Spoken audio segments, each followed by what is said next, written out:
good morning, good noon, good evening, wherever time and place you're listening to us from, straight from the 909. It's Mark and myself, Isaiah. Together, that's hip hop. It's 50. Please don't forget to like and subscribe and hit the notification bell. It's a very, very, very special episode today, Mark. This is our 50th episode, and the only way to properly do it justice is by Tryin. And covering Mr. 50 himself, 50 Cent. AKA Ferrari F50? That's what we're talking about today. Let me see if I can get a little sample. That's a dope intro in the beginning of the album. Yeah. Two quarters just hitting the table. 50 Cent, man, this guy, so much to say about him. I don't even know where to start. 50 is very iconic, man. He had a moment in time in hip hop where it's just like you can always go back and reflect at that point in time. And when this guy, he was just a juggernaut, a force that could not be stopped. I equate him to the Shaq of hip hop. Oh, because he was so dominant and he had a chokehold on the rap game. Not many can really say that. Yeah, you know? Kind of like how Barry Sanders, the running back for the Detroit Lions, just did 10 seasons and bounced. Yeah. But really effective 10 seasons. Yeah, you're right. Like we the highest level. We on this podcast called That's Hip Hop, by the way. We are going to have to give 50 his flowers and sincerely apologize, but we'll get to that later in the show.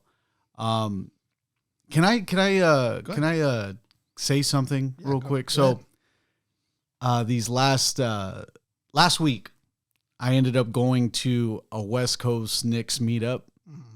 Bro, it was awesome. It felt great actually going to a sports bar where the main team that you root for is there.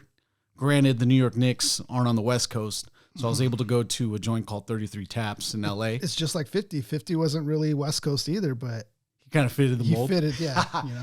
So I want to just quickly say peace to CP, the franchise, for throwing the little Knicks meetup, and peace to the people I met out there. Jesus Nice as well. He was out there. He's actually doing interim for The Daily Show. Yeah, so I met him. Right. And cool.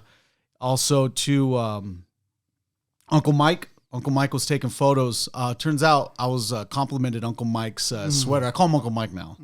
I complimented his sweater. I was like, "Hey, bro, those are Tribe Called Quest colors. Like you like Tribe?" Turns out he's related to one of the. Oh, what if he said no? Like, he's related to one of the. Like, no, I really hate Tribe. Like, yeah, I know. But it turns out he's related to someone within the Tribe Called Quest. It was just kind of cool. I thought it was pretty dope. So peace to all you guys. Peace to Knicks Fan TV. Peace to CP again, the franchise. You know, what's funny is I was also out there in LA as well. We got to see Rome Streets, part of Griselda. That was a really dope show. I forgot what theater it was in, but he killed it, man. Dude killed it. So peace to him, Rome Streets, and doing his thing on the stage. So man, we're talking about 50 Cent. Tell me a little bit, Mark, your thoughts about 50 Cent, like what was your experience like? I think we were both in high school at the time when he dropped in the club, but just tell me like your first interaction or introduction into him. Zay, I don't think that's charging. It went from 20 to 10%. Okay. We're gonna have to cut it. We're good. No. I don't think it's charging at all. It went from 20 to 10%. Oh, it's good. No, it's good. It's good. That's how this phone's a little wacky like that. It drops like that, but we're good. Okay. Trust me. Let's run it back. Let's run it back. Okay. I was going to say, we have to run the whole show back. Okay. So we're talking about 50 Cent. 50 Cent's obviously. Run it back. The whole thing. We'll just do it from the get-go. Oh, we had a good start. There's no reason to jump all the way back. Oh. From this question. This question was good. We'll be able to cut it? Yeah. Okay, cool. All right. So I'm going to leave the whole thing in there. No, but 50 Cent. 50 and Cent. We're back. And we're back, guys. 50 Cent, big juggernaut in the game. Obviously, when he came in, there wasn't any party that you could go to without hearing it in the club. Anywhere you went, this song was playing. It took over. In class, you heard the song. Like, you weren't supposed to hear it in class, but you heard it in class. Yeah. So just tell me about your experience in like running into 50 Cent. So in the early 2000s, there was a lot of people trying to be this. There wasn't necessarily a power vacuum at the time, but there was an answer that needed to be, there was a call that needed to be answered. And that was to fill in this pop hip hop gangster mold. Yeah. Ja Rule tries. You get Jay-Z that's actually doing his thing too as well. And Ja Rule comes along and does it a little bit. But then 50 comes along and you're like, oh, he does everything Ja Rule does, but a whole lot better. No offense to Ja, but that's just the facts. 50 comes around my high school years, freshman, sophomore, and you couldn't get away from him. Do you remember the first time you actually heard like in the club, like where you were at? Yeah, I heard in the club, but then I used to hear just because of where we were at in Eisenhower High School, I used to hear "What Up Gangster" a lot because everybody was either a Blood or a Crip. Yeah. It was the weirdest thing.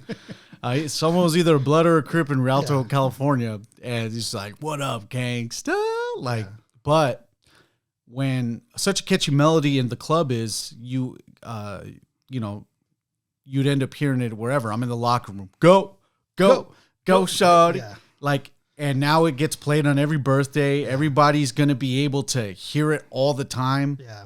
Just because that anytime it's somebody's birthday, someone can play it. That's why everybody's really kind of doing that was so genius though. Like back in the day, it was so subtle. Like I didn't even think about that, but like it was so genius to put that in there. Yeah. Because it's one of those things where you have to read the beat. Like, what is the beat trying to say? 50 nails it. He answered and he fit that mold that we needed during that time. Yeah. And he did everything, not just borderline well, he did everything exceptionally well. Yeah. That's why he was able to come in, dominate for a quick minute, and then just dip out. And dip out because there was more money on the other side with business ventures with Vitamin Water, Coca-Cola, with him and his other business ventures outside of hip-hop. Yeah. For you to actually come into the game of hip-hop, survive it, and become wealthy, that's the American dream. That's almost that's the hip-hop dream at its essence. It is, honestly. Because every hip-hop artist wants to reach the very top. They want to chokehold it. Yeah. That's the goal. 50 did that. He actually accomplished that. And then he ended up doing a reunion concert. Yeah. He just basically did Get Rich or Die Trying at a concert and sold out like a whole group of shows. Yeah. So that goes to show you that he's, despite what everyone says about him and what we said back in the day, it's all null and void. And we're here on an apology mission because, dude. Yeah, and I think it's okay because at that time, we were in a different place. We were in a different headspace with hip hop, and you can see 50 Cent kind of as this commercial, this commercial villain type figure. And the anti-lyrical hip hop guy. Yeah, the anti of a Common Sense or the anti of a Mos Def or a Talib. You would see him as that kind of figure. So. And in hip hop, it's like that. There was these two different world views of hip hop and what's true hip hop and what's hip hop or not. Yeah. So 50 Cent at that time, I think, for those who were considered like underground, really weren't appreciating what was really taking place and happening from that perspective. As we look at it, hindsight now, obviously you're like, no, I mean, of course 50 Cent's hip hop, but in that moment in time, it was a little different when he first came out. Yeah. For those who were like really like underground, vibing. But I remember in class, it was like a science class I had freshman year in Eisenhower. I was in class and this girl who sat like diagonally from me, she had her CD player. And she was just like bobbing her head like crazy. And somebody in front of me asked her, like, what are you listening to? She goes, oh, you got to listen to this. This is 50 Cent. And so I was just like, damn, dude got that much pull. Like he's pulling honeys like that out here. And so later on, dude, this guy, when I outside of that class, from that day forward, everywhere. Mm-hmm. And we, you know how we talked about grinding, how everybody was doing the beats. Well, the next beat everybody was doing was in the club. Dun, dun, Nope. dun, dun. And freaking Dr. Dre, man. It was the ultimate marriage. Banger. With another banger. I like Irv Gotti's story. You ever heard Irv Gotti talk about it? Mm-mm. He was just like, Irv Gotti was with Ja Rule, and they were in the studio or something, and 7 o'clock in the morning, he hears, I forgot if it was Master Flex, or his show in the morning. He's like, I got that new shit. Yeah, it's Funk Master Flex for sure. Yeah, he's like, I got that new shit. Beep, beep, beep, beep, beep, beep, beep. Like, he plays in the club. Boom, boom. And Irv Gotti's just like, oh, fucking Dr. Dre. Boom, boom. And he first said, you know, we heard Winksta. Winksta was a catchy little snaz, whatever. But then once he heard this, he told Ja Rule, he goes, you guys better buckle up. Yep. We got a serious problem.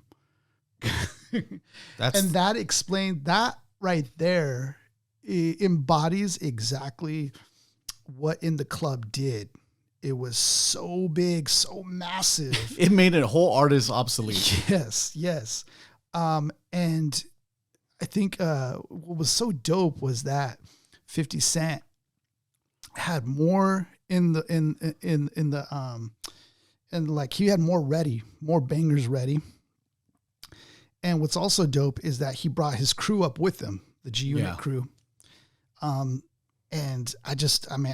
when I look back at it now, I'm like, dang, dude was doing something I didn't even realize, or I didn't see it.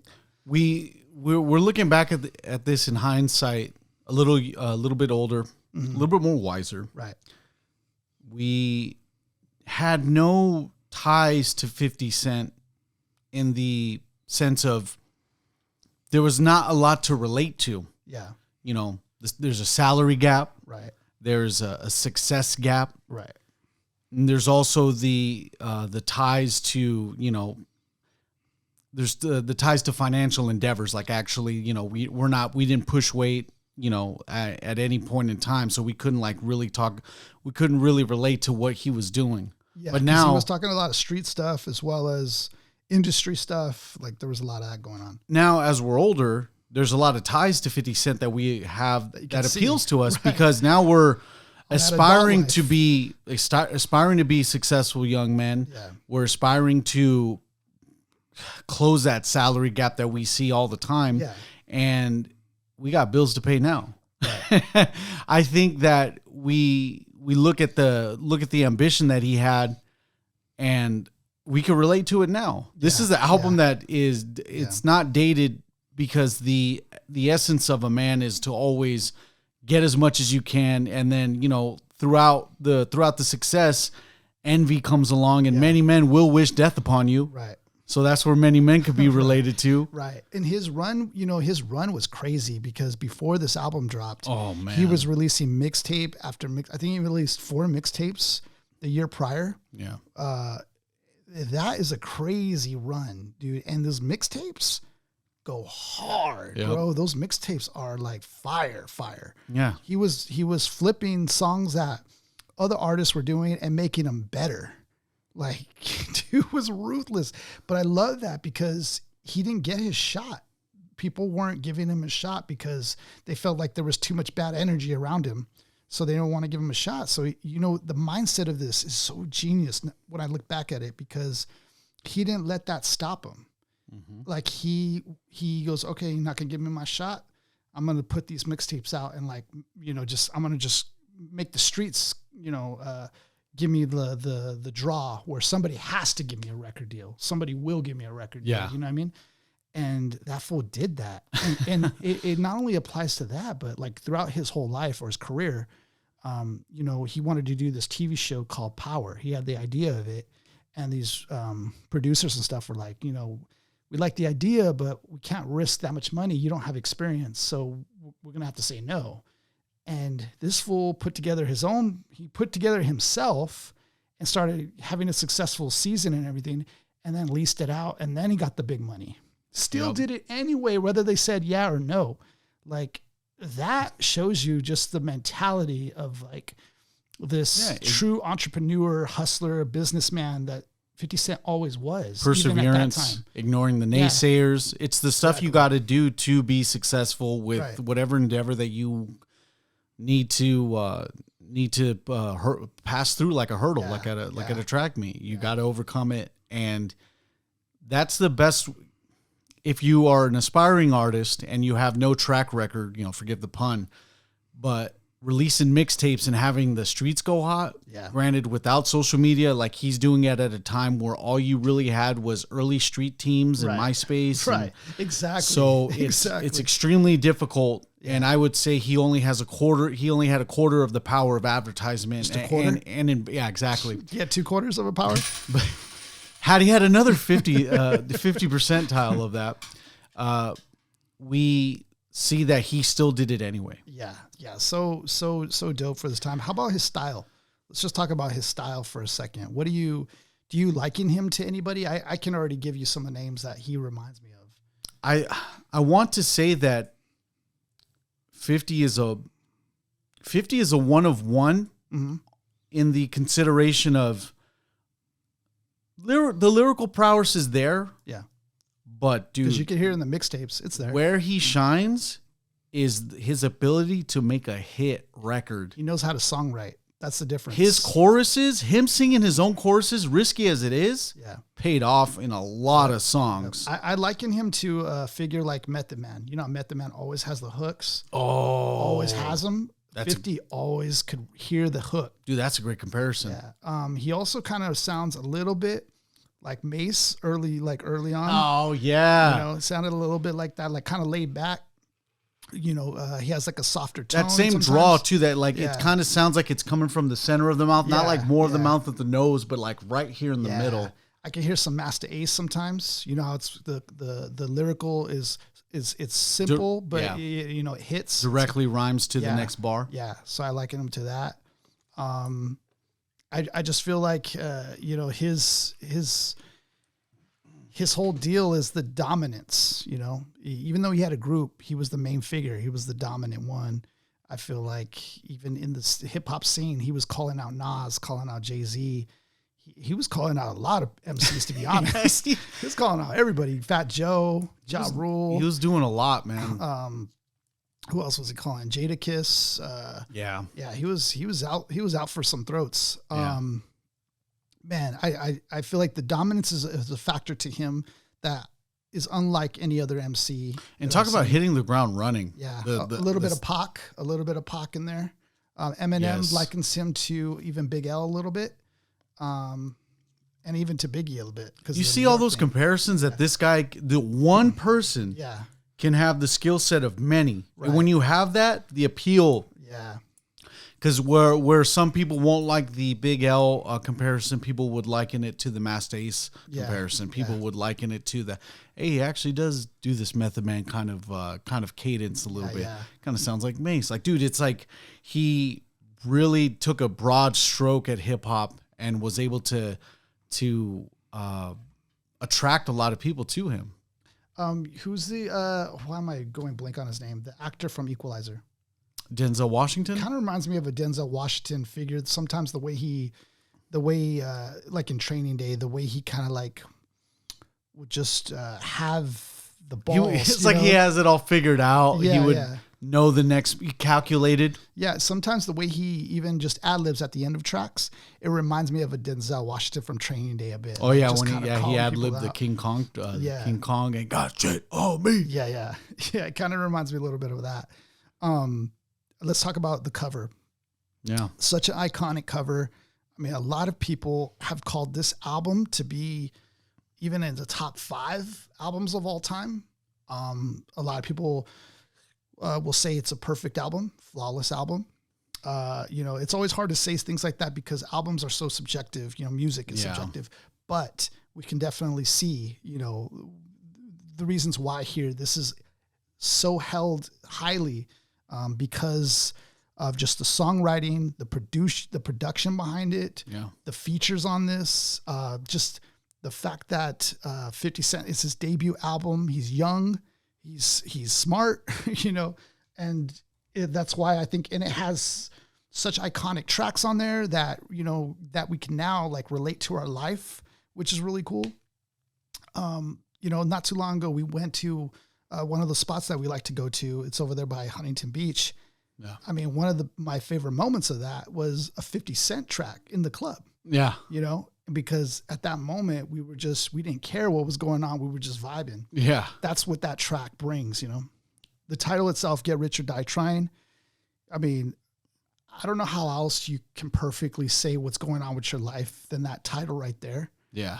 Because obviously we know 50 Cent was shot, almost died, possibly, while trying to make music and trying to get out of the hood from selling crack, trying to get rich, trying to be successful. Imagine if we never had him. Imagine that section of the universe.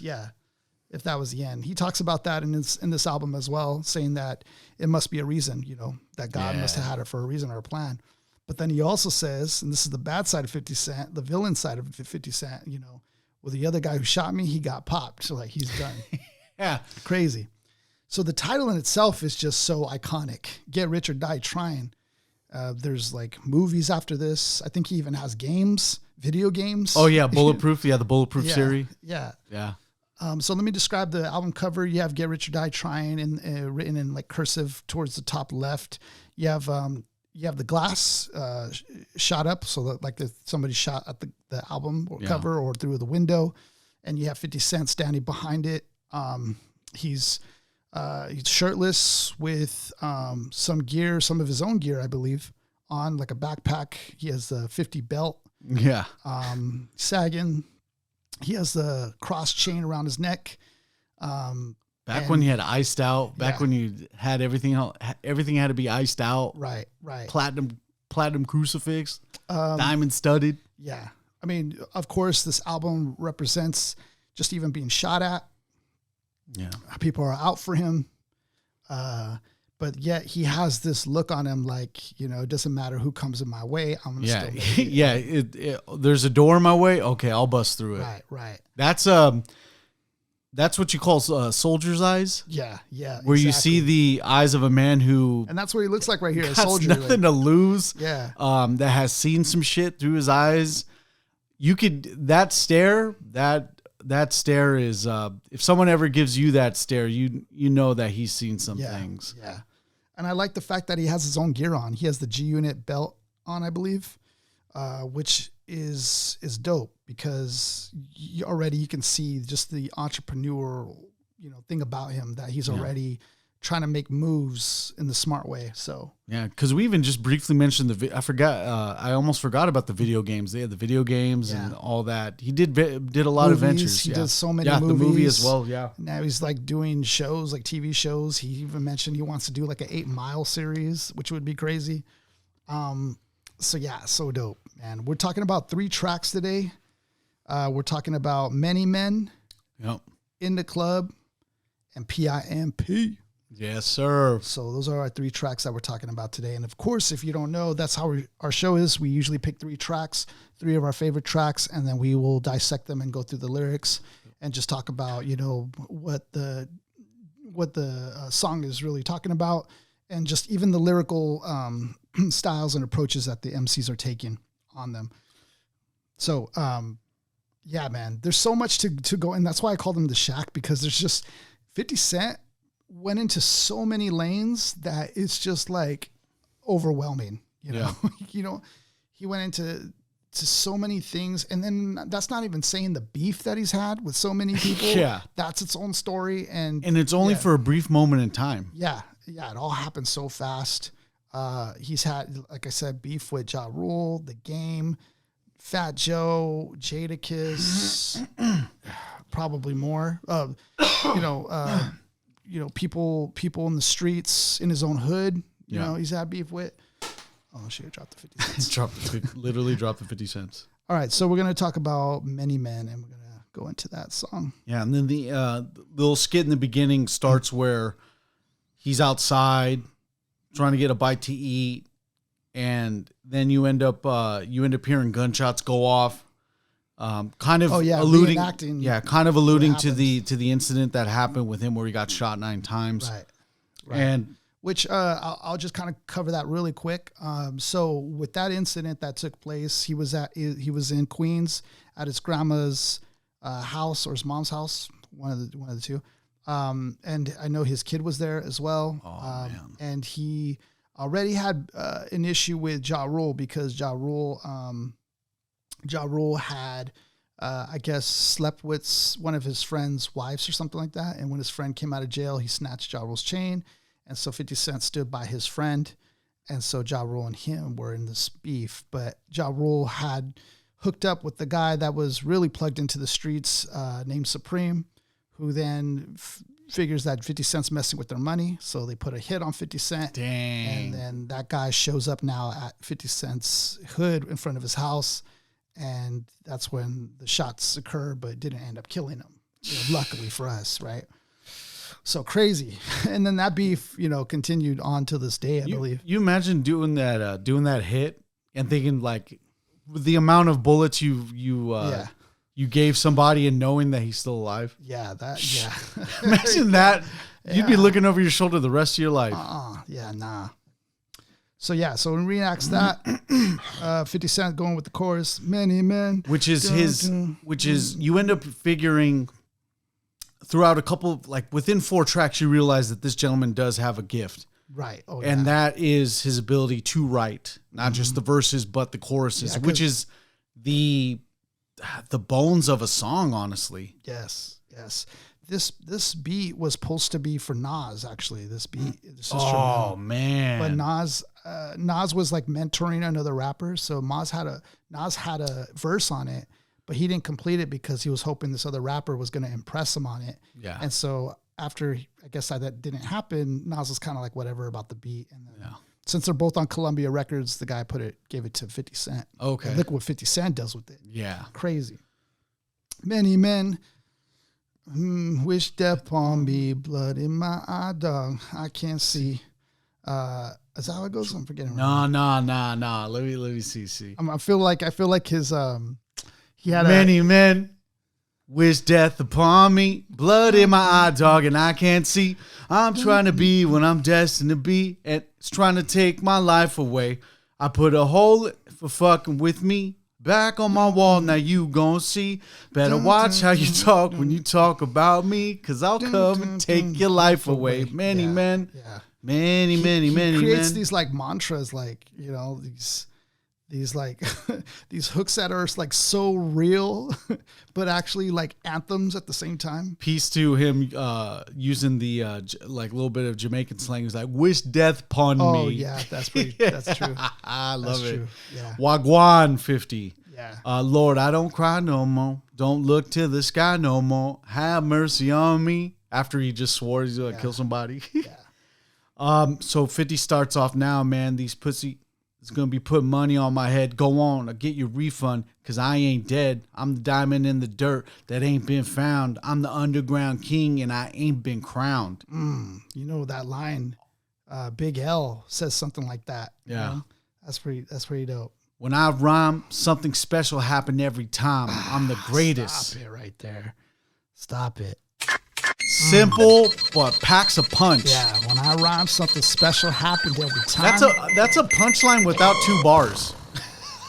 Yeah, exactly. That's a punchline without 2 bars, but then he ends up giving you the hook at the hook of this punchline. It's like, I'm the greatest. Something like Ali in his prime. I walk the block with the bundles. I've been knocked on the humble. Bundles, I think maybe like money, money rolls, baby. The knots. I've been knocked on the humble. Swing the ox when I rumble. Show you ass what my gun do. What's the ox? Do you know what the ox is? I think it's gonna be the like a blade.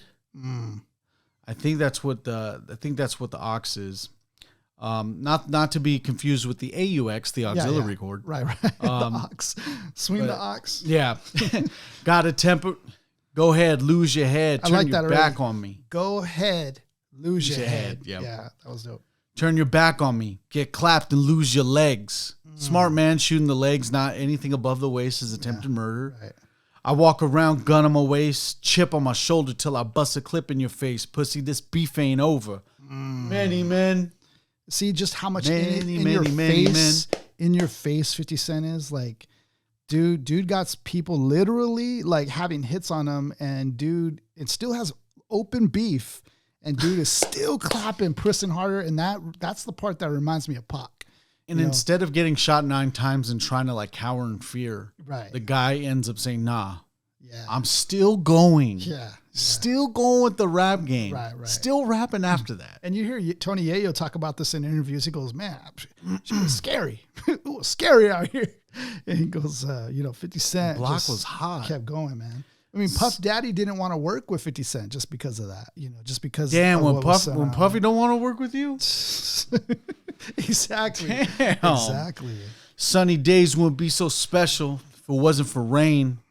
Joy wouldn't feel so good if it wasn't for pain. I like this. See, now he's playing with the dichotomy thing here. Mm-hmm. I like that. Yeah, there's no sunshine without the rain, baby. Right. Death got to be easy because life is hard. It'll leave you physically, mentally, and emotionally scarred.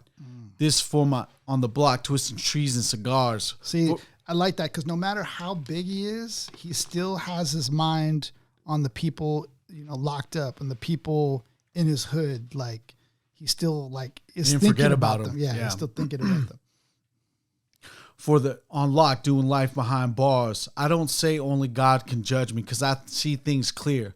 Crooked ass crackers will give my black ass 100 years. Ooh, stop right there. Oh. So that famous song from Tupac, "Only God Can Judge Me Now." I'm thinking of that. And saying that he doesn't say only God can. So this was what distinguishes he knows him the judge from Tupac, right? Is that he knows that it's not just God that's in control, but that there's actually crooked judges out there that are, doing that, putting them to life. Or even in the sense of, when you do a crime, you got to, do the time. Yeah. You will see your day in court if it happens like that. Right. But he understands the savviness to him is that he understands, even though there might not be proper justice for the crime. Correct. Yeah, as well. The judges are purposefully putting them to life. Yeah, alluding to that by literally saying crooked ass crackers will give my black ass. So I like that years. because it shows that he's actually smarter than we think. Because I'll just leave it there. I'm like Paulie in Goodfellas. You could call me the Don, like Malcolm by any means with my gun in my palm. Ooh, metaphors. I like the metaphors he's throwing in here. With Malcolm X's book, By Any Means Necessary. And Paulie from Goodfellas. That's a classic movie. Paulie was the one running shit. Yeah. So it's like, it's dope. Slim switched sides on me. Let's ride on me. I thought he was cool. I thought we was cool. Why would you want me to die, homie? Okay, so Slim was his, I think, manager, and Slim tried to form a meeting with Supreme, the guy who put a hit on 50, and wanted them to meet up and talk to squash the beef. And 50 was just like, nah. You're trying to make me meet up. I was born at night, but not last night. And again, shows you how smart this guy is. 50 for being one that you might think is just letting loose and not smart about stuff. You can see he actually plans. He's a chess player. He's made his cars bulletproof, like Obama, like he mentions. Wearing the vest. The vest, it wasn't just an aesthetic thing. That was actually to protect himself because he knows he has open beef. What else? And these are all things that... You made Kevlar vest fashionable. I forgot about that. These are all things Pac didn't do. You know what I mean?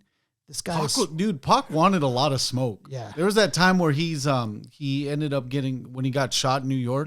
He's on the gurney, and all you see him is flipping the bird on the way out. He's still knowing that you guys ain't gonna play me. He's crazy like Pac, but smart like Jay-Z. You know what I mean? Yeah, that's a good marriage to have too, because the actual ambition of a hustler plus being street savvy and plus having the knowledge about it. Right. There's he ended up teaming up. And this is what I really thought when I knew that 50 Cent did this. Yeah. After that, I knew that Limitless, the gentleman was limitless at that point.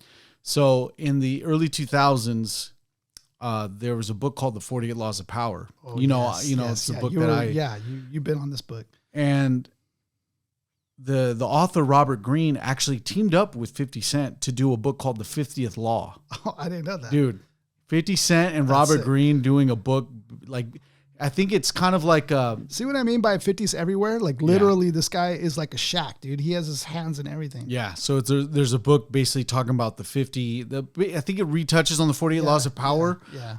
But I think that I think 50 Cent either does excerpts on a few of the laws for examples. So it kind of brings a little bit more of like, the 48 Laws of Powers actually does like historical references to the laws. Yeah. But then I think after they do the historical reference, I believe that 50 just does his own touch on it after, coupled with Robert Greene doing his translations on this stuff too. So yeah, after that, I was just like, damn, like he knows what he's doing. Yeah, that's pretty crazy. So after the course, again, his third verse, every night I talk to God, but he don't say nothing back. I know he protected me, but I still stay with my God. See, that's what we're saying is that he's smart, dude. Like he knows, he believes in God just like Pac, but he knows at the same time, I still carry my God. You know, and the crazy part about reading these lyrics is that they're catchy, but there's a lack. I mean, there's an actual emphasis on these being like really serious lyrics. Yeah, seriously. It's so real. There's realism to that. Yeah. Because now we know the history behind it. Like we wouldn't have a big grasp on what was going on right when this album came out. Yeah. But with what we ended up finding out later, this album takes a whole it becomes more. There's more depth to it. Right. Because right now I can Google all this stuff. Right. What happened? Everybody's at that point in time, you can't Google any of that. Like it's all hearsay at that point. You don't know what happened. So all the stuff that he's saying, like you don't know whether it's facts or not. You're believing him, but you don't know until now. You can look back and see.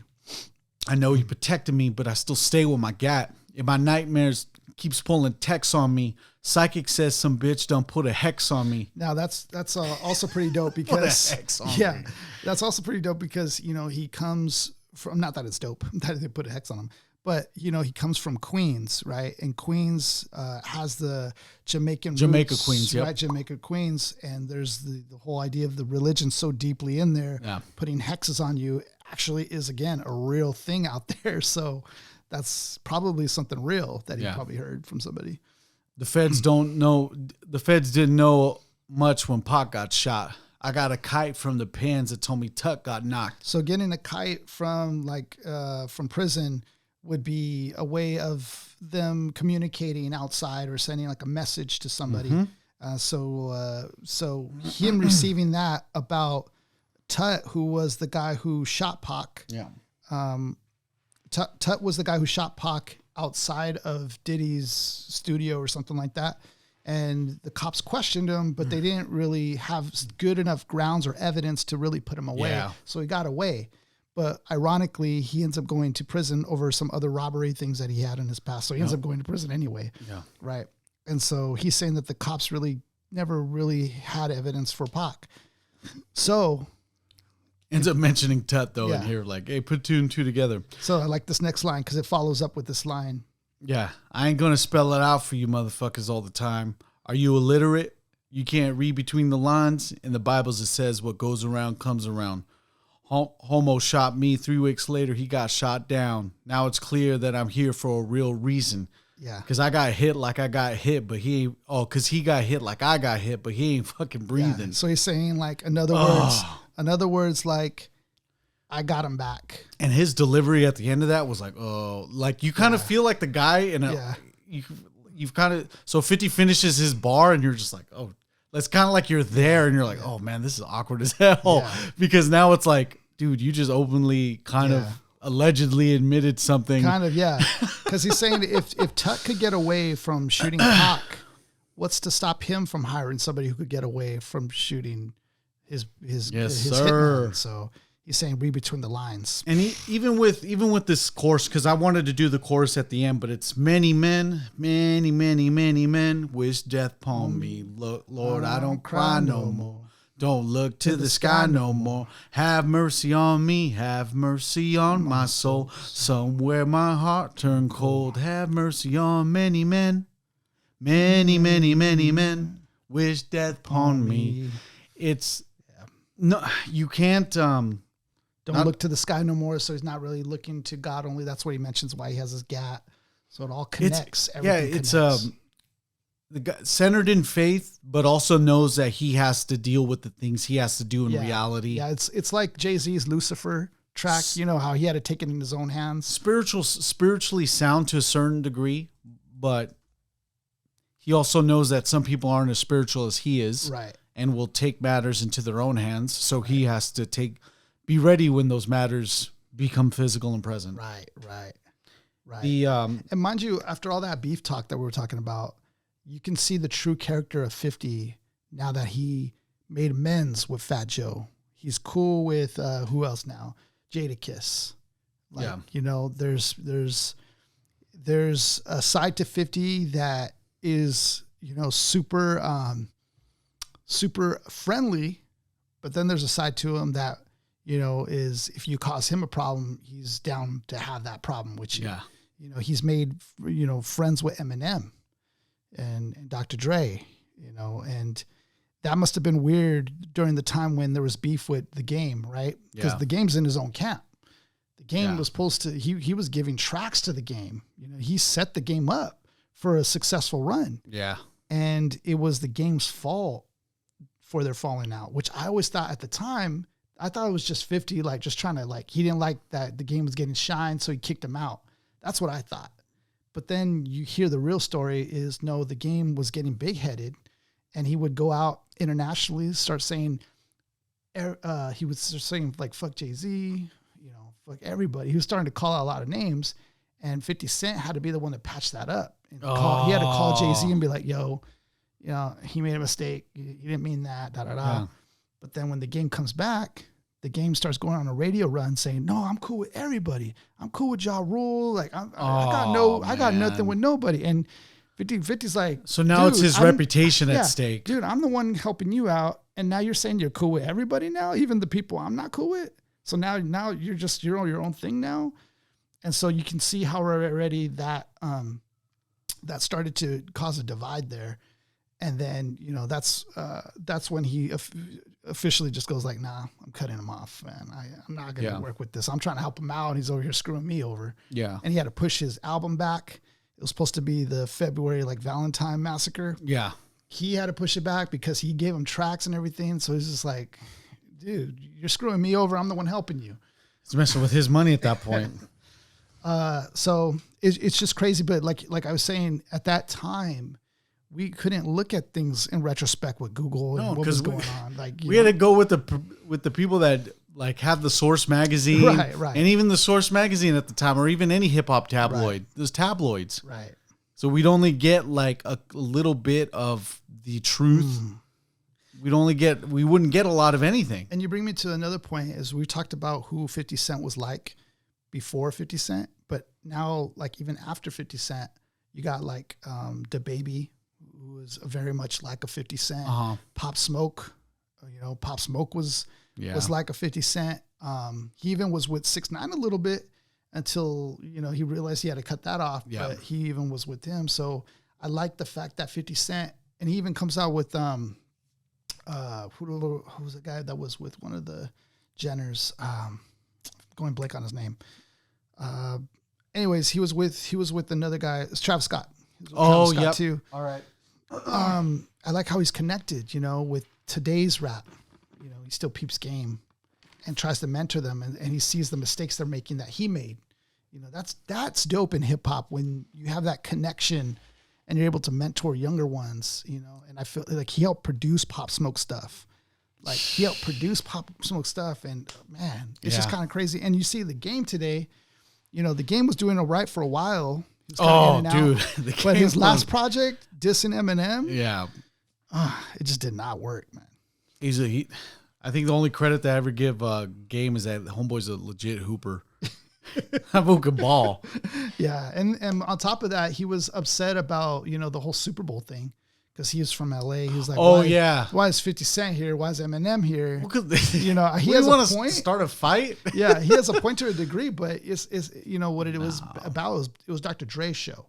Dr. Dre, that's his circle. So it's Dr. Dre and Snoop. So. The next track that we got here on 50 Cent's Get Rich or Die Tryin'. We have to, you know what? It's about dissecting it's about dissecting an artist that is multifaceted. Yeah. Whether it be music wise, whether it be the entrepreneurial spirit that he's dealing with. There's a lot of sides to 50. A lot of sides to him. So it's this is why we have a little bit of a dense episode to deal with. Yeah, exactly. Oh, and before we get into this, I must mention today, 50 Cent is an owner of a champagne, a particular champagne. He named it after his son, Isai or something like that. And so what's so dope is that dude realizes his fan base is like people our age are sort of, so it's like 05, 06, if you were in college, you're probably his fan. He would meet those people at a signing event, to sign for his champagne or his book or whatever. But then he says, but at the same time, he still keeps in touch with the younger generation by, showcasing his champagne actually in the club. Wow. And still meets, the young people in the club, but actually meets people like more at that time that were his fans, like in stuff that, cause they're growing up now. Yeah. So he meets them, like, he's such a smart mind, dude, such a smart mind. And it goes with this whole brand of, tracks like this. Like you always think of him for that party song or that birthday song. And you're going to want what? Bubbly up, a champagne and in the club, which is perfectly exactly what it with matches. 50 Cent there. Exactly. And on top of that, he's so connected with the NBA. He actually, instead he brings us champagne because, when you win a championship, you want champagne. No. So he markets it, but he doesn't just do it to the brand or to, like Hennessy will market their stuff through the NBA. He goes, that's dumb. He goes, I'm going to meet the owner directly and the players. I'm going to be directly to them. And so that way they're using my stuff. Forget Hennessy. Like, he's there, he spends the time to actually be there. Just the dope mindset, man. All right. So big track we got to deal with, guys. This is in the club. This is the behemoth. This is the beast in the middle of the two songs. Not trying to take away from the other two songs, but this one right here was and is still the I think the thing that keeps this song so strong, the beat comes first, but a very close second. I'm talking like neck to neck second is the lyricism and the chorus and the songwriting. Yeah.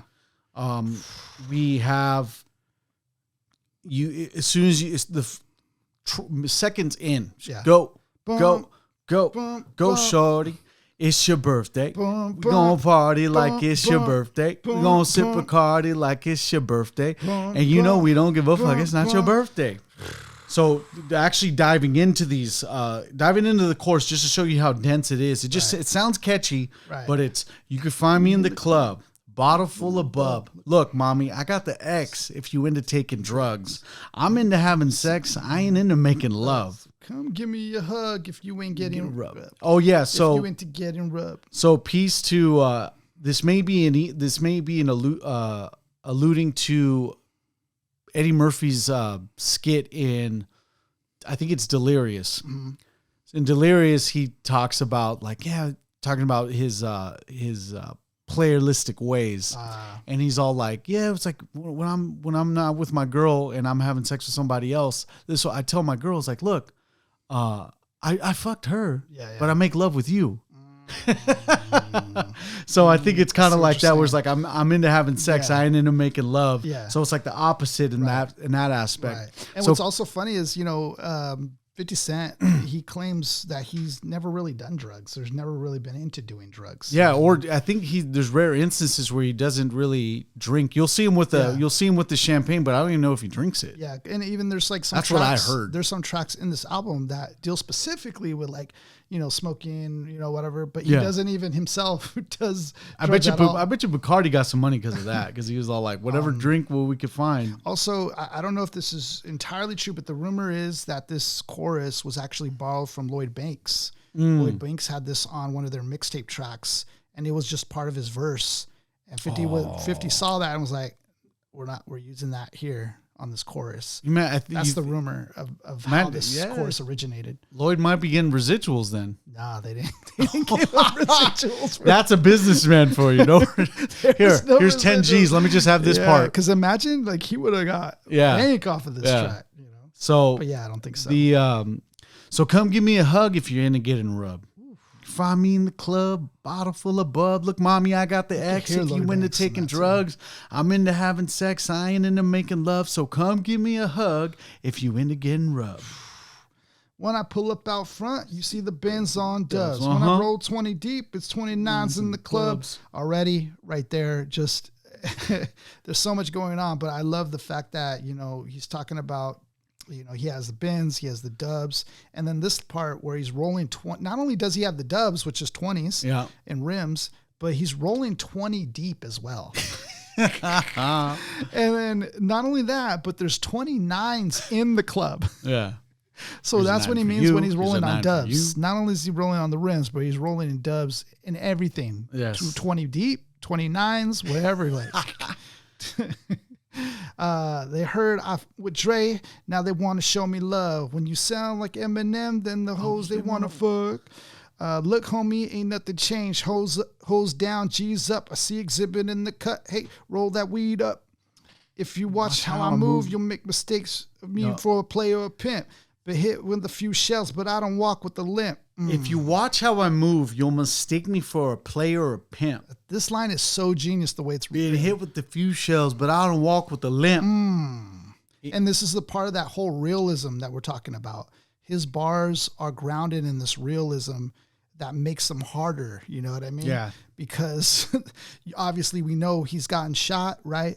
And he's even recognizing consciously that you might look at him the way he looks, even from the cover of the album, as a player or a pimp, but he's an entrepreneur. He's somebody who's smart, making moves, making about the money. So that's why he says, you may mistake me for a player or a pimp. That's not him. Yeah. But I've been hit with a few shells, but that don't mean I walk with the limp. Yeah. And as a limp, because if you're a player, usually, you know, you walk with a limp as well. Or a pimp. Pimp too. So that plays into it is dope. It's a dope bar right there. In the hood in LA, they say 50 you hot. They like me. I want them to love me like they love pop. I love this because, you know, already, you know, he's now in LA. He's an East Coaster. He's in LA though, and he's hot. But this next line, but holla in New York, will tell you I'm loco. Because in New York, everybody has beef with him, right? Yeah. Everyone has beef with this guy. Everyone's trying to put a hit on him. But over here in LA, you know, everybody loves him. He's hot. He's hot. He's like, oh, really? I'm hot? Go holler at New York then. Tell them that. Tell you I'm loco, and the plan is to put the rap game in a chokehold. I'm fully focused, man. My money on my mind. Got to mill out the deal, and I'm still on the grind. And that's who he truly is. Yeah. Thought he was a player or pimp.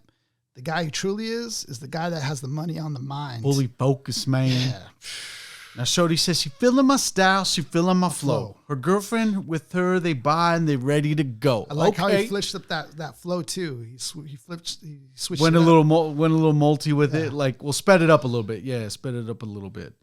And then, so after the chorus that we all know and love, right? He actually gives you a bridge. Gives you a bridge as well, dude.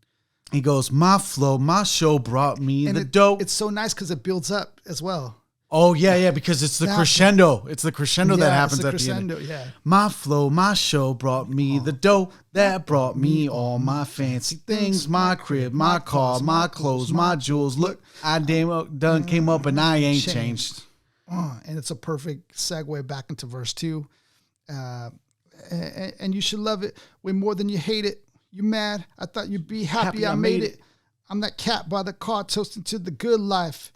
You that said, I'm sorry, I got thrown off here. You that said trying to pull me back, right?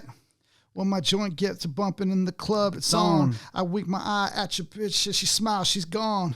If the roof on fire, then let that motherfucker burn. If you're talking about money, homie, I ain't concerned. I'ma tell you the banks told me. Cause go ahead, switch the style up. If hate, then let them hate. Watch the money pile up. Lyrics so so impactful that Kanye ends up taking that Yes. a little bit later Right. in his graduation album. And you know it's on the good. Good Life. You know it's good when other MCs either reference you in one of their tracks or takes a sample or whatever. You know it's good. Yes. Like, you know it is. When we go upside your head with the bottle of bub, they know who we fucking be. You can find me in the club. And see how he changed the scheme to rhyme with club and bub again, and right into the chorus, like to then rhyme some more. Yeah, he found something. He found lightning in a bottle. He did. And the impressive fact of all this is that this is one of the singles, but 3/4 of this album are bangers. Yeah, yep. And a lot of people are going to argue till the end of time on trying to figure out what songs are better, because there's a lot of songs that people will be able to make a good case for. Yeah, like for example, we were talking about even Patiently Waiting. That could have easily been in here. You have an Eminem verse along with 50 and talking about, just the upcoming success that they know they're about to have. Like, dude, that track is crazy. And then he kind of gets it's like, with all the hip hop going on within Get Rich or Die Trying, you also have shout out to 21 Questions. Oh yes, where it is a lot. It is emphasis on songwriting. It's the perfect blend of R&B and hip hop to me, because it's like he gets simpy. That's good. Yeah. He gets simpy. He's doing it on that song, but it's still like it's the ultimate. It's the ultimate compliment to be like, hey, look, like I like you, and just see about me. Yeah. And that coming from 50 isn't surprising either, because even in his show Power, he not only includes hip hop, but he includes R&B. Yeah. So the whole soundtrack to Power is hip hop and R&B. And I think he's even mentioned, his thoughts on R&B. Like, he feels like it should still be around. It's kind of sad that it's not. Yeah. And I feel the same sentiment. Like, I feel like R&B, I mean, I was lucky that we got to experience like such a movement in R&B, you know what I mean? Because there were some dope tracks. We got a good part of the end phase of it, man. Oh, yeah. I want to mention about this song, though, before we leave it, that there was a story, and I forget, it was one of the G Unit members who was talking about when they were first like writing this, is I guess Dr. Dre gives, I don't know if it's Tony Yayo or Lloyd Banks or somebody, he gives one of them the CD that has the beats, this beat particularly on it. But he said it wasn't like the beat that we hear today. It was a skeleton of it. So like it just had the dun, dun, but it didn't have the dun, dun. It didn't have all that. It just had like a little dun, dun, and they had the beat. And he had like, he couldn't even just walk with it. He had to have security team walk with him because they already knew like already what they had. He knew how much of a banger it was going to be. So he walks with security. They take it to 50 Cent. 50 Cent's writing this with, without Dr. Dre in the room or nothing. He's just writing it. And then once they finally connect, Dr. Dre like tells him, get in the booth. Like he heard, I guess, some spit it or something. Get in the booth. Oh, and I think it was either Tony Yayo or Lloyd Banks, one of the two, or Young Buck, one of the three. They were in the room just kind of watching this, like a fly on the wall.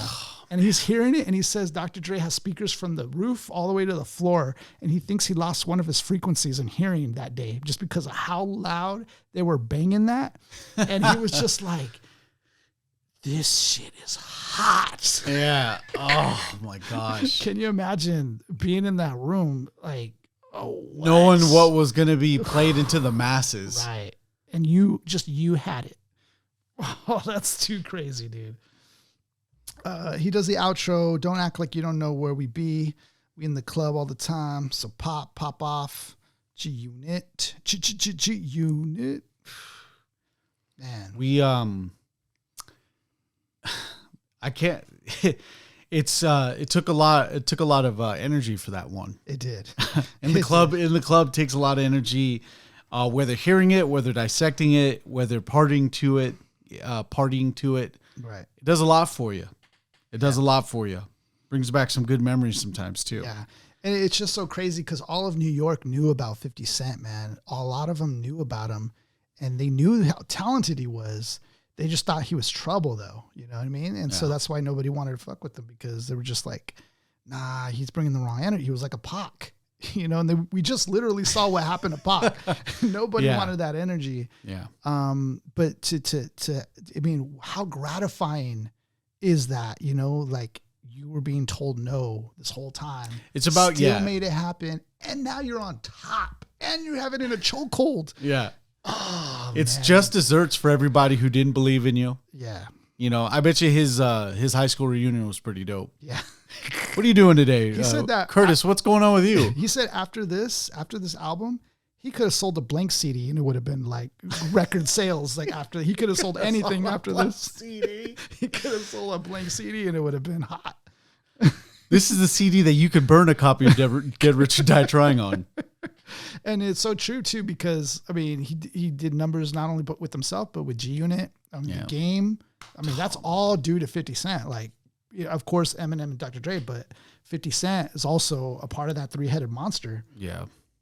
And, you know, you have Dr. Dre. And that's the thing. I'm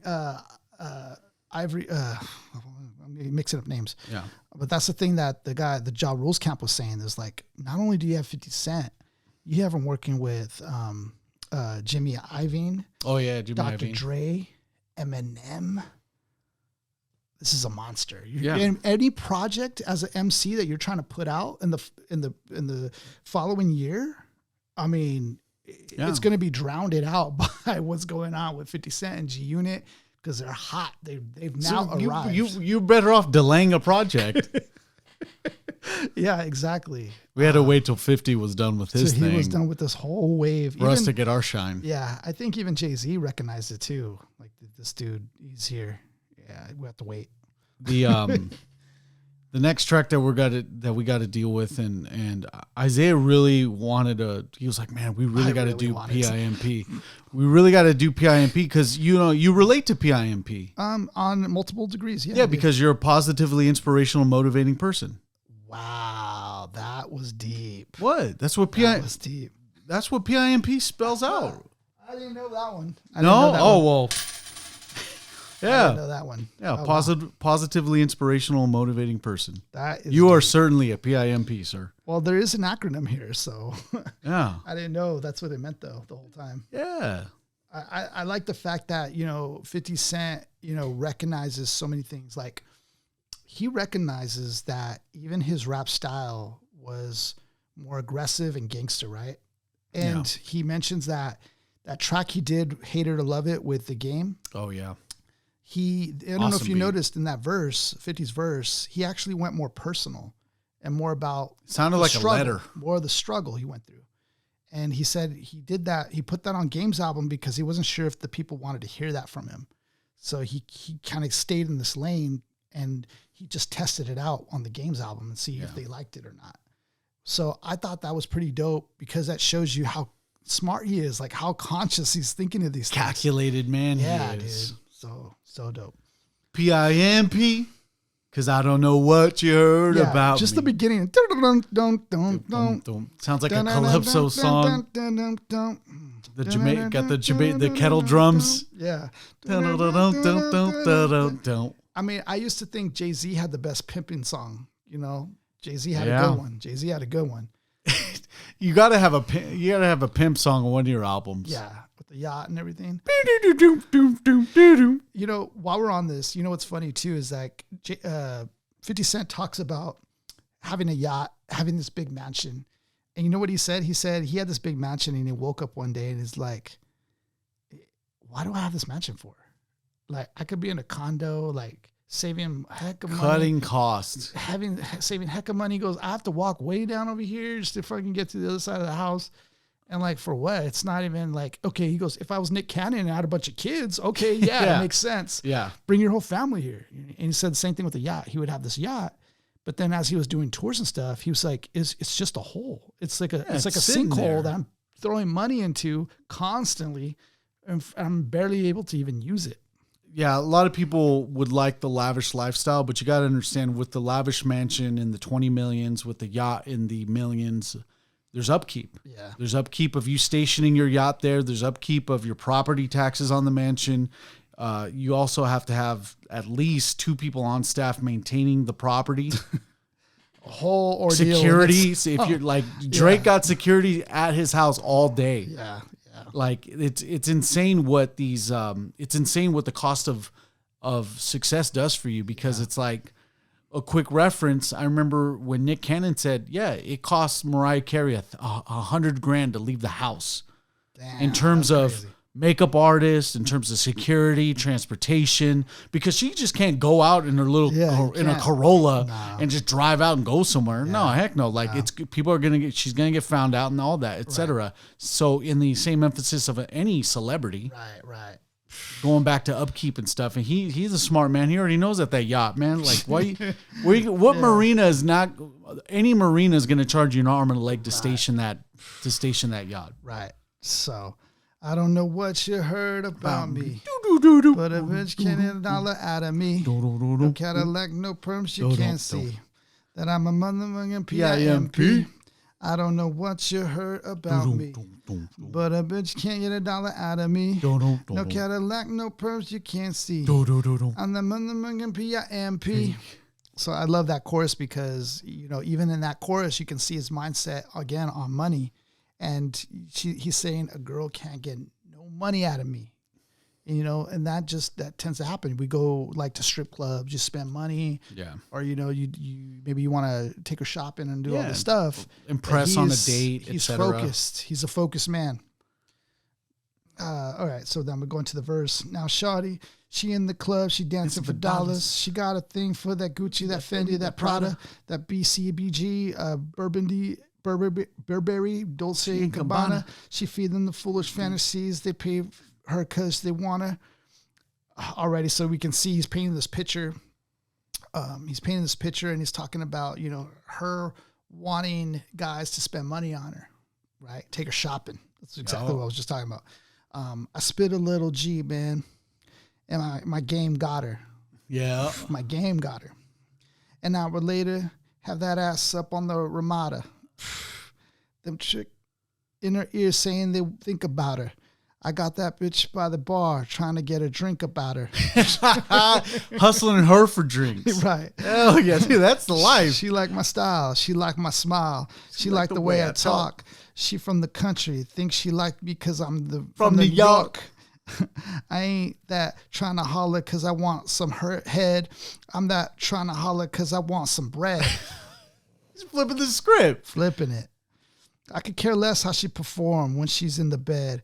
Bitch, hit the track, catch a date, and come and pay the kid. Yeah. Look, baby, this is simple. Can't you see? I'm not fucking with me. You fucking with the PIMP. So we have this guy using the gift of gab to get this girl who's a certified 10. Yeah. Who's influenced a lot of guys to give her money. Right. He's flipped the script, getting drinks about her. Yeah, he's getting drinks about her. Tricking her to then give her money to just to be game. To be under her under his stable, if you will. Right. He wants to turn her into the workhorse for him. That's a positively inspirational, motivating person. If I haven't ever heard one. Well, I mean, this guy, it shows you, though, he's so focused. Savvy. And he's not going to be deterred by anything or any woman, Yeah. And that's the number one, I think, way that a man can get distracted from being, from trying to do what he's trying to do is a woman. How many times have we seen, in these divorces, where they'll take half of your money or some stuff like that, you know what I mean? Yeah. So, like, this dude's on a different level, man. And young out the gate like this. Also, too, you also got to remember is that when you put emphasis on the people that you date, when a guy's dating a girl, more importantly, you always have to keep your eye on the prize, because the moment you put too much attention on your partner, you're going to lose. She's going to lose attraction to you from the jump, because that's not what she was attracted to. She was never attracted to you pursuing her and ogling her. She was attracted to you pursuing your. Sounds like Andrew Tate right here. Peace to Top G. Peace to Top G. So the next, and after this chorus, he gets his actual. I think this is one of his best bridges. Yeah. I think this is going to be the best bridge that he's done in his whole discography.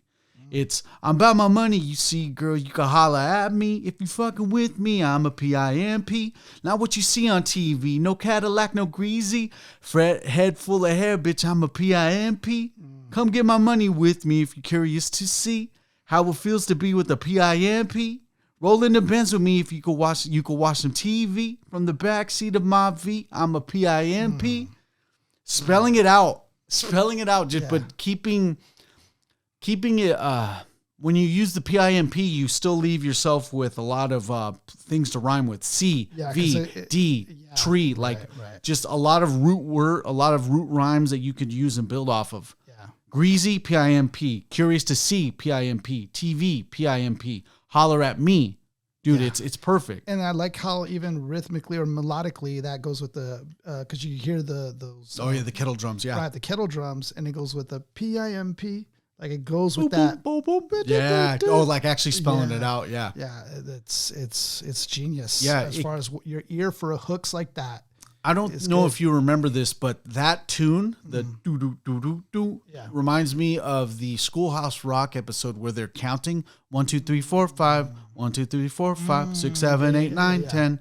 Same. The melody's different, but as far as finding the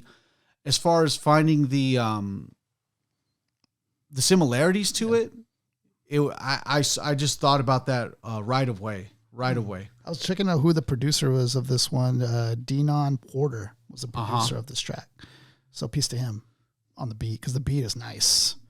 Girl, we could have some champagne. We could have a ball. We could toast to the good life, girl. We could have it all. We could really splurge, girl. Tear up the mall. If you ever needed someone, I'm the one you should call. I'll be there to pick you up if you should ever fall. If you got problems, I can solve them. They're big or they small. That other you be with ain't about shit. I'm your friend, your father, and your confidant, bitch. See, and that shows you like that side of him is like he cares about good relationships. He could show you game if you come with them. You know what I mean? That's dope. And then that's the whole premise of the PIMP. You're saying? Yeah, that's a psychological ploy of gaining influence to people that you need to work for you. Right. As a positively inspirational, motivating person. Right. And then you got verse 3. Oh, yeah. I told you fools before, I stay with the tools. I keep a band, some rims, and some jewels. I holler at a hoe till a bitch confused. She got on Payless me, I got on Gator shoes. I'm shopping for chinchillas in the summer, they cheaper. Man, this hoe, you can have her when I'm done, I ain't gonna keep her. Man, bitches come and go, every Pippin knows. This ain't no secret, you gotta keep it on the low.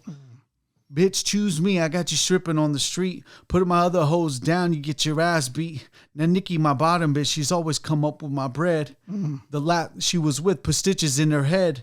Get your hoe out of pocket. I'll put a charge on a bitch. Cause I need 4 TVs and AMGs for the 6. So get a settlement, end up getting what you need out of that. 4 TVs, AMGs, and the 6. Hoe, make a pimp rich. I ain't paying, bitch. Catch a date, suck a dick. Trick. What man? Shakespeare's been real quiet since 50 came out. Yeah. It's all. This is that verse is probably the most graphic. Yeah. But it's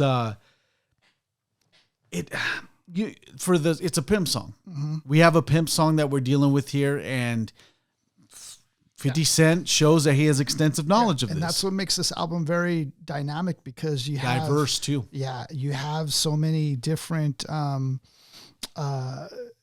tracks for what you're doing in life. You know, whether you're on a yacht, lounging it, partying it up, whether you're in the club partying it up. Yes. You know, there's like these different tracks that go with different points in your life or whatever you're doing. Yeah. In this album. It's a multifaceted album. And in this instance, with PIMP, if a majority of men won't relate to the true essence of this song, you know, being a PIMP. Right. But we definitely do aspire to be powerful men. Yeah.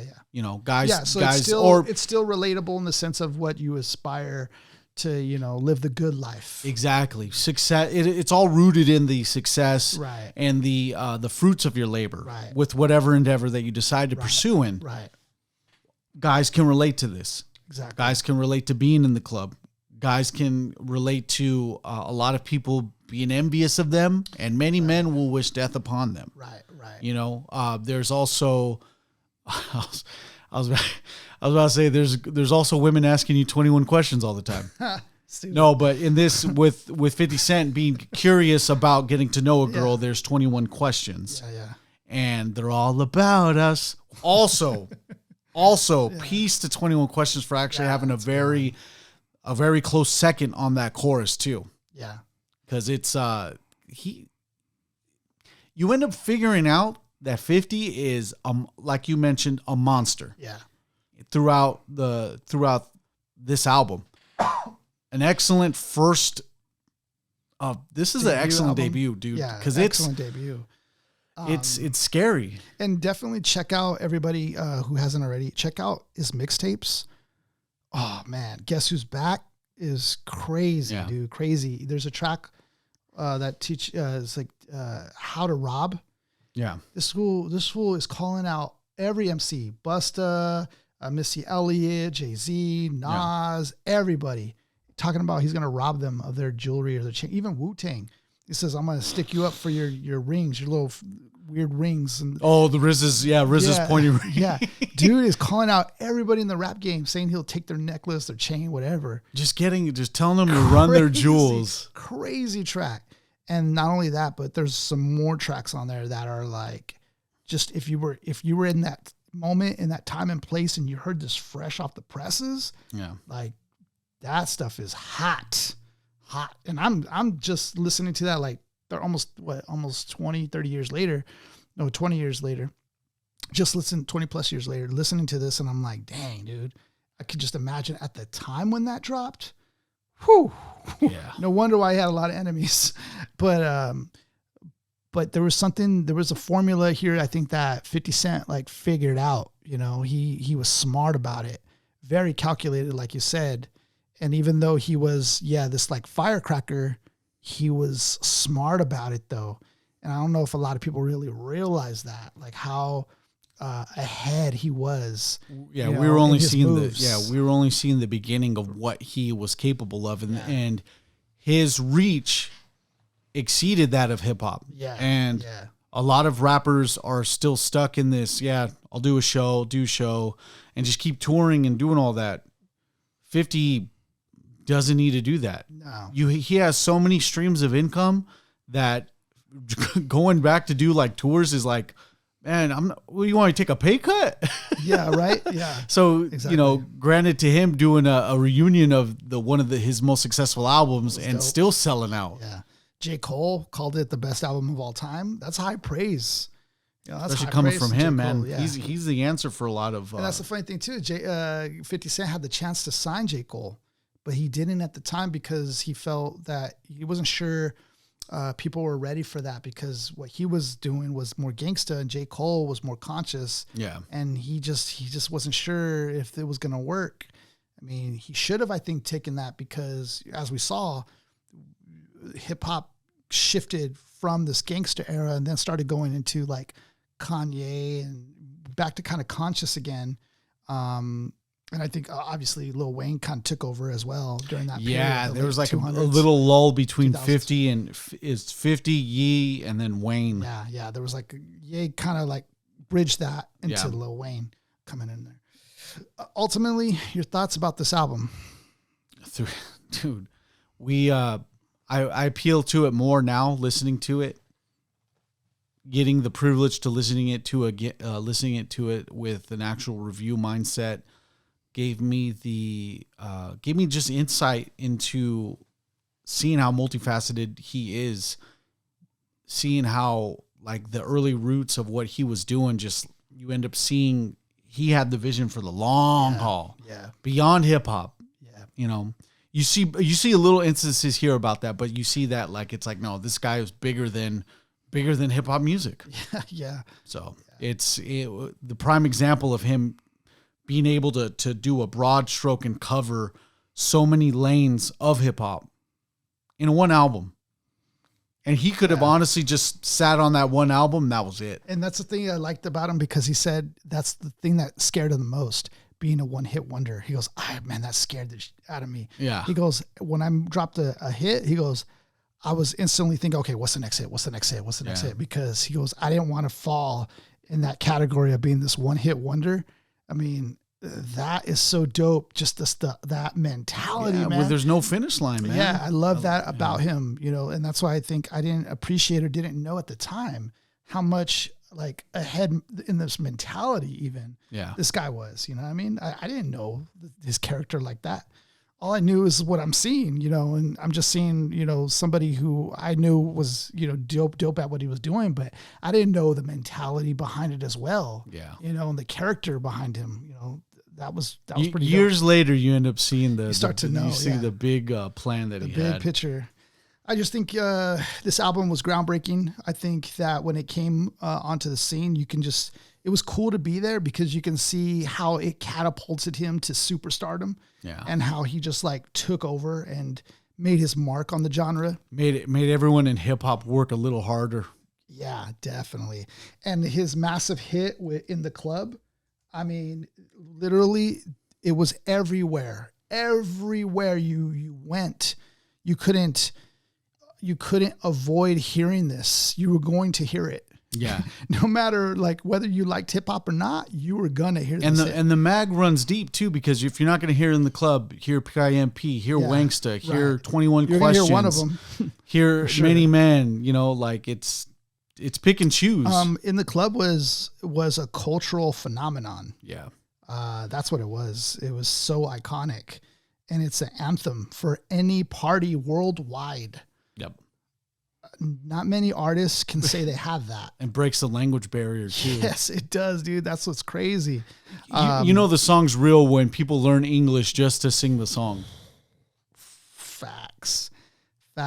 And not only that, but on the personal side of things, it also delves into his life story, which is remarkable in itself that he's even freaking here.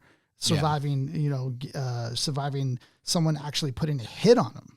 Wow. You know, surviving 9 gunshot wounds, and the adversity, the triumph from being turned down in the rap industry, from being turned down in the, TV industry, all these industries being turned down, but yet this guy triumphs, and that coming from a pretty messed up background, of his father not being there, and so him having to be raised by his grandparents. His mom even gave up on him. Yeah, you know what I mean? And you're like doing all this.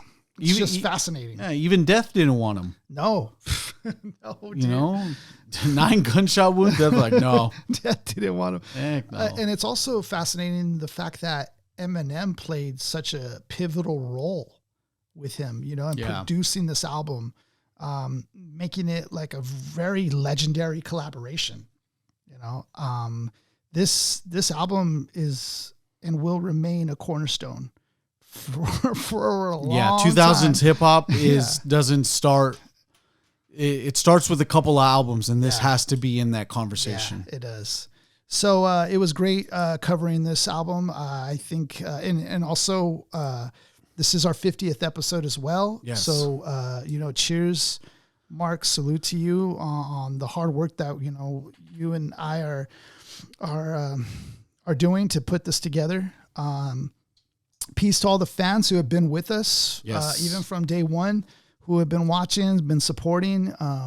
It goes a long way, making the comments, following, subscribing, all that little stuff. It makes a huge difference. We are going to keep going, and we're going to keep, see what this turns into. Yeah. So before we leave, a couple of plugs. Mark, go ahead, talk about what you got going on. Yeah, real quick. Make sure you guys shop over at thenotoriouspin.com. I have exactly. With the 50-cent sale. I got pins galore. I got a lot of pins that you can peruse and check out. There's a lot of variety. There's a lot of pins that, my main emphasis was making the pins that I like to make. And a lot of people do dig them. And the sales have been, people have been showing out, and I appreciate that a lot. It says a lot. And I just want to keep pushing it. I love making pins. I love I love the collectability of it. So yeah, thenotoriouspin.com. Make sure you also follow us on Instagram at lnotoriouspin. Also check us out on TikTok under the Notorious Pin as well. So yeah, come support my small business. Definitely appreciate it. Yeah, hit him up. He got a lot of cool relics and things that you can hook up your gear with. So definitely check it out. Yeah. Of course, we got the show going on still, so please help us by supporting our YouTube channel, our TikTok channel, our Instagram. That's the main 3 hubs that we're at. So follow us. You can search youtube.com/that's hip hop 909. Follow us on TikTok /that's.hiphop, and same for Instagram. So follow us there. Of course, we're on all your podcasts that you can hear that you listen to. So please, if you know somebody who's into hip hop, I'm going to ask if you guys could share, one of your particular episodes or an episode, that they might enjoy. Yeah. If you could share that with somebody, that would go a long way. And, peace to you for doing that. And we hope you have a great week.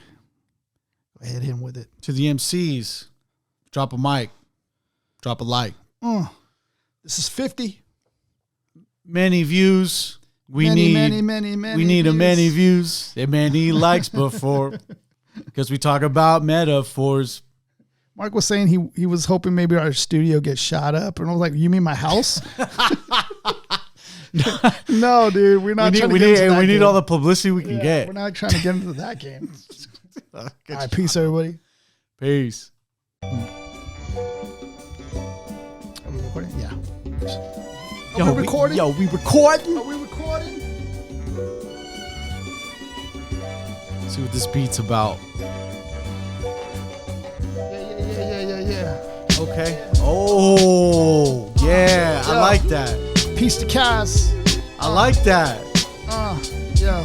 The righteous way to go. Got the righteous way to go. I'm trying a new flow. I'm trying to see how things go. Explode in 50 Cent. Trying to see how much I could take to make sense. Trying to make that dollar. I'm trying to make all the honeys holler. Not because I got one and I'm sticking to that. I'm trying to recover from that one. Yo, cause I ain't a PIMP, I'm only dedicated to one, see? That's all I want, hun. Trying to take you, yo, I'm like one and done. That's it for me, yo. I had a lot of fun, psych. Wait, I'm burying myself as I talk about it. No, I haven't. Yo, I'm just running rapid out here, trying to have a good year. Yo, 2024, we're gonna get some more. I'm about to let, Mark explore. Zaya traces, way to cover your bases. He's been all over, been to different places. Yo, but all in a positive way, because he's Zay. Yo, he's doing it all day. Off the top, yo, I'm on the mic divisor. I was the ghostwriter for Mr. Oppenheimer, making the atomic bombs drop, especially when I make the microphones drop. I make clones drop because I created them, and I decided to slay them. Or they non-existent, especially when I'm kicking all the 16s that I'm spitting. Yo, people like the color that I'm living, and live in color. Yo, Warner Brother, everybody wants to be a production, but yo, I created a power vacuum too soon because I mimic the lyrical blessings like Doom. MF Doom, there's only one beer left because I'm here to catch wreck. Ain't nothing left. I'm leaving craters in the ground from my dope little impact of the sounds. Yo, check this out, B-boy. Yo, I'm gonna make the impact better than an asteroid or a comet. Yo, you're gonna see all these lyrics and then you're gonna vomit profusely because you be like, yo, he's kicking it like Bruce Lee. Watch all his kung fu mastery. Everybody's, yo, this little bastard, he could do it all so nicely on the mic so precisely. Everyone's like, yo, his accuracy comes down, and it's like, yo, it's a fallacy to me because I can't produce a half of that, or even a quarterback, or even a quarter of that. Yo, my style comes down to ancient artifacts. Yo, it's down into Egyptian tablets, especially when I'm riding off the tabernacle, catching wreck with a few. Yo, especially when I'm riding off the top of the dome, trying not to create clones when I go through the twilight zone. Yo, I'm trying to be in Santa Mon, be like a dope MC, all up in my prime. Kick it off to Zay for a little one more time. Yo, One more time as I bust a rhyme. Yo, not making dimes, making quarters. For a quarter of time, got 4. I multiplied that, made $1 whole dollar. About to multiply that and make a 10. About to multiply that, the one again, about to make a 20. I don't know where I'm going with that, it's pretty funny. Yo, I'm like Sonny from Bronx Tale. Don't try to come after me, it's gonna fail. No time for running. Yo, I'm like the Energizer Bunny.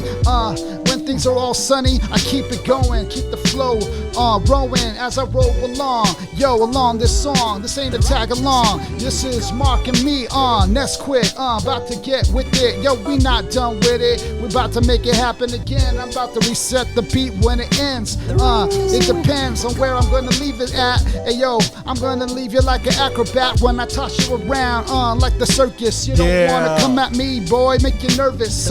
When I'm coming with this, yo, that exact cataract. When I come back, make it in your eye. Yo, I'll leave you naked without supplies on an island wide. I just start to realize, I got many ties.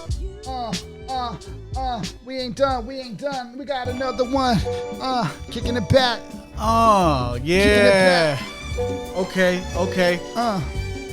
Yo, piece to Cass for this beat, yeah, bro. It's a sick beat. Yeah, this beat's dope. This beat's dope. Okay. Yo. Watch me going after it with Mach speed similar to that of Maverick. Yo, I'm like the Top Gun, but I ain't loose. Matter of fact, I'm going with the accuracy like Goose. I got you 6, especially when I catch wreck. Watch me go in, catch these blitzes on the blitz and pass. But yo, I'm the linebacker, going all these tracks. And yo, I'm tracking all the Serengetis. And everybody's like, yo, I push them in and make them in spaghetti. Yo, catch them into ravioli or different entrees, especially when I start to slay. Yo, I start to break up Batman's back like my name was fucking Bane. Yo, I want Gotham's reckoning, especially when I'm trying to do this in less than a second. Trying to blast you with the sawed-off Smith & Wesson, trying to teach you a little lesson. Yo, I'm a penetrator, predator, but I'm also a Terminator. And I'm also like Gladiator, kicking it to the Maximus. And while your style doesn't even match the half of this, especially when I'm slicing you half, literally half to death. When I'm catching wreck, yo, I'm here to slice off necks. So the Wu-Tang Clan told me to protect my neck, because I'm trying to do this to the abilities of my best, or my best of my abilities. When I'm kicking all these agilities, leaving you splatter G. I leave you splatter G. No need for fatalities or babalities, but yo, I'm trying to do this in all actuality, in reality, and trying to make you see that you ain't even half of me. Yo, piss it off, pass it off to Zay, so he can go one more time today. Let's take this back, take it back. Like disco ball, yo, I used to be in Cisco and all. Used to study that landline. Yo, you didn't want to see mine. I had to protect you with the code, with the protocol. That's the type of stuff I did all in all. Used to learn the IP addresses, the zeros and ones. It was the fucking Matrix, man, but I was the one. Yo, I'm coming back like Neo. Yo, you know the whole time I'm coming out just stereo. It's serious like that, Jack. When I come back, yo, I'll dump your head in Cheerios and drown ya. Call that back to Eminem. Yo, I'm throwing all of them at you. Yo, you're getting mad feminine when I make you eat a M&M. All the colors like Skittles, like the riddles that I'm throwing. Every time, yo, I'm coming down like it's snowing. You don't know, but yo, I'm like the big bad wolf. I'm blowing your whole house down. When I come through the town, I'm checking all that, Jack. I want it all. Yo, it's like you're getting robbed from the back alley. Yo, I come through looking really smiley, but all of a sudden, yo, you're dropping all the stuff that you had, cause yo, I'm coming like Joe Button. I'm coming, yo, you be running. Yo, what I'm trying to do is something out of nothing. Yo, this is all funny. To running games till I came and just shamed the whole game like that. Took my lane right back, and yo, I'm coming back at it, yo. Yo, really quick, yo, better get rich or die trying. One or the other, yo, I'm looking for the top. I'm coming for that #1 spot like Luda. I'm gonna leave you like a loser. When you come to me, yo, you're gonna be bruised up. Down your tower like Bowser. Coming for that one, Jack, for the peaches. The peaches, peaches, peaches, and peaches. So precious. I'm coming for that chain necklace. I'm reckless. Justice. Yeah. Coming. Cause I'm trying to do this without any trouble, but I be in the club trying to get reckless. I'm here shit with Shorty asking 21 questions, but yo, I'm trying to do this without the pen, but many men wish death upon me. Yo, it's all what I see all day and all night. Yo, but I ain't no prankster, you the wankster trying to come to me, knowing that I'm a PIMP and I could spell in all actualities with my ABCs and my 1, 2, 3s, and you all that know that I'm the best MC to freestyle like me. Yo, it's some possibility. Matter of fact, you be shrunk down atomically when you try to size me up. Yo, I don't want to leave an acapella. Hey, yo, we'll call the acapella. I'm just kidding. I don't need a beat. Yo, peace to 50 episodes. I want to say thank you for all y'all who stuck around. Also know that when it comes to you selecting a hip hop podcast, also know that we catch wreck off the top of the head. On deck. We definitely do our best to catch wreck off the top of the head. It's just a hobby I picked up in the lobby. But also, too, I do want to say that you guys, if you guys ever decide to pursue an endeavor, you have to do it to the best of your abilities. And that involves, the first step is consistency. Right. To make sure that no matter what happens in life, that you got to keep going for it and got to keep pursuing it. And people will end up seeing the consistency. People will see the fruits of your labor, and they'll see that a byproduct of you working hard is a successful show. And not only do I feel that, not only does they feel that, but 370 of you as of this moment feel that now. Yeah. And we feel that love. So I say peace to you, the subscribers. Yeah. Look at 50 Cent, man, just as an example of that, dude. Like, it's not always about talent. It's about the consistency. You know what I mean? Get brother emotional up here talking about it. All right. Peace to everybody. Yeah. Peace out. We'll see you to the next one. Yes.